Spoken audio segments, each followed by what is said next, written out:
now you've had a couple of games in.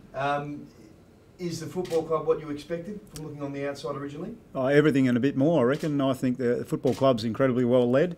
Said that numerous times and we'll keep saying it. I think it's incredibly well led, heading in the right direction. A great group of players who represent the club, as we saw on the weekend, and I think just a magnificent supporter base. So it's a traditional club and a club that's definitely doing a lot more right than wrong, let's say. We also saw that Kenny, you've obviously got to help try and keep Kenny calm in the box. Tell us a little bit about that moment, obviously, we all saw. Our coaching group performed the very best they've performed, in my eyes, by a mile on the weekend.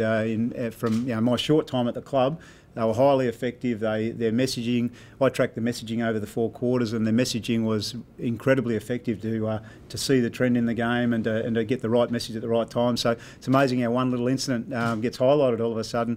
It's an emotional game, and he's a brilliant coach, Ken, a great friend, and there is absolutely nothing to take out of that except that our coaching team were brilliant on the weekend. Well, obviously, people love seeing passion, and seeing that passion, I think, gets everyone excited with that. How is your role with Ken? How do you guys interact? Is there a certain thing? Are you there to try and calm him down or give him different points of view? How does that work? Definitely, one of my key things is to make sure there's a calm environment in the box, and that's between all of the coaches, because, as I said, it's an emotive game, and it was a very emotional week and weekend, no doubt about that, not just for coaching boxes, for people in the stands, for people at home. There was a fair bit involved in this game this week. So my job is to bring that calm as much as possible, certainly to track a number of other things, whether it's opposition trends and opposition players with our opposition coach, opposition analyst, I should say, Danny Ryan, and also to make sure that there's great communication. So if Ken's asking and seeking some information, that he's getting that, and likewise the other way, if line coaches are talking to Ken, that he's responding and we're not missing something or reacting to something a minute or two later and having a consequence because of that. Sean, just for that fleeting half second, did you flinch? Did you think, oh? No, not at all. No. I've been under fire a few times, but no, it was just, again, one of those moments. But I certainly, you just realise the enormous result that hangs on some of these games, if you know what I mean, and the emotion that goes into it. Having played the game and coached the game for so long, it's part of the excitement, being in the coach's box and being game day. It's just nothing like it, and those moments are a real part of why you're involved in the game, because you know that the emotion comes out, but there's an exhilaration in being able to get to the end and have a win as well. What were you trying to tell him, Shaun? Just trying to make sure we had the calm in the box at the time, and the game was starting to probably swing against us a little bit in momentum, and we were trying to establish what the reason was and how we would approach that and find a solution for that. It was just let's try and get calm first of all. Let's get some good communication, because when the calm disappears, you tend to have 3 or 4 voices talking at once, and you can't really get to the solution that way. So it's about establishing that, and probably the amount of voices in the box was something that we all found difficult to deal with in those times. So it's good. It's learning how to be composed when things aren't going your way. Sean, you spoke about how the club's everything and more since you arrived. 18 months ago from the outside, and even 2 years ago, the perception was completely different. How has it changed, do you think?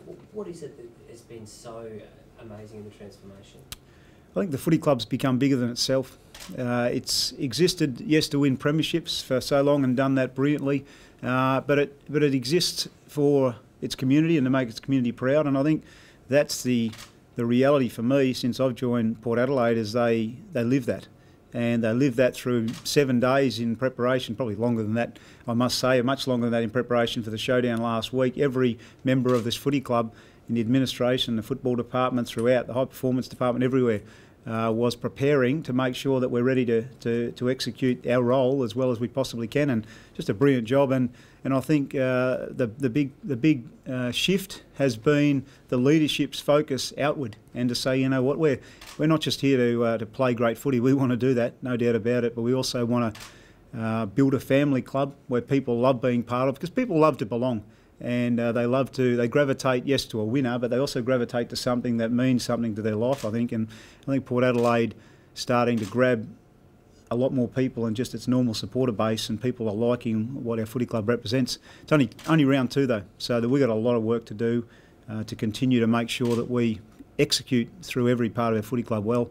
on game day and every other day of the week as well. Shaun, I know that Ken last week talked about the ability of the team to change momentum, lock down defensively when you don't have possession, so that what happened against Carlton early on doesn't happen. You must have been pretty excited by the way you guys were able to arrest things back after Adelaide got that run on. Yeah, definitely. We probably felt like we'd stopped working a little bit in offence, and they were certainly enjoying a bit of momentum for a moment there, and maybe we were a little bit fortunate even at times that we'd given them the corridor a couple of times and they hadn't maybe damaged us on the scoreboard as much as they could have. But I think, again, it's just testimony to our players and their resilience through 4 quarters. It was a very hot day on Saturday, no doubt about it. You would have felt it in the press box, I'm sure. But out on the ground, there was not just the heat of the day, but there was the heat of the contest.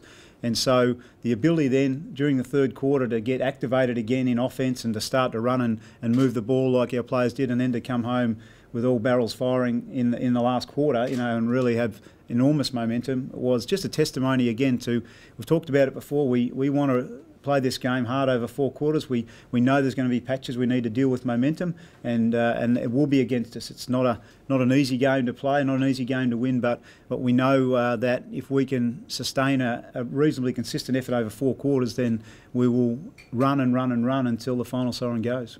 You haven't got a great record against North Melbourne. They're probably the bogey side for Port. You've won 8 of 28. How do you overcome that, or is that meaningless?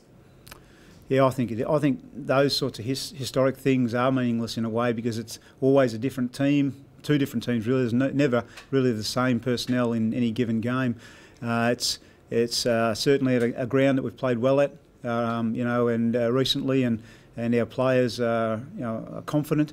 I think the reality for me is that North Melbourne are a very good team. They're highly rated. There's a high expectation on their season. I think they're a very good team, very good running team. Don't underestimate even their most experienced players. And I've played on Brent Harvey. He's still playing. I've finished 10 years. He's still playing, and he still runs his opponents off their legs. So they are an elite running side from what I can see as well. So we'll just need to be on our very best game to make sure that we can go down and play against a highly rated side and make sure that we do the things we've been doing again, and make sure our levels of defence are up, and our ability to move the ball, the ability to win at stoppages, all those things are pretty good on the weekend. We just can't let our guard down at all. Shaun, we've had 2 very impressive performances in the first 2 games. How good can this team be? It's a tough question to ask. I mean, the competition determines that a fair bit.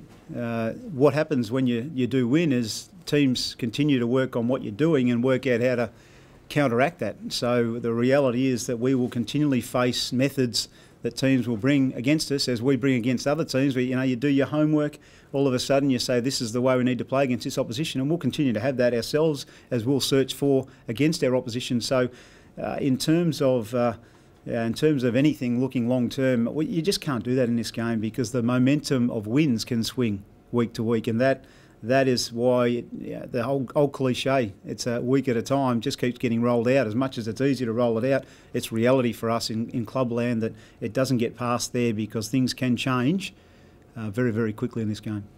Just a quick one, one more, guys, because Shaun's got a meeting you've got to get to. Everybody's talked you up, and it was a terrific win, but are there any concerns, or anything that you want to fix up ahead of next week?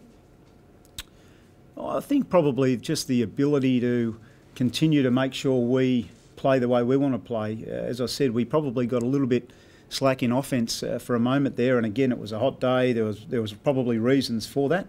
Adelaide defended us better as well at times, and I think all of those factors caused us to stop running and executing the way we needed to. And I think that's probably the thing. We just need to continue to know when opposition teams are always trying to slow you down. We need to make sure we don't allow them to do that. And I think that's probably the thing that will allow us to maintain momentum, as well as to make sure that we continue to play the way we want to play, and continue to run hard, continue to make sure we defend with real intensity, but also then we play offence where we challenge the opposition.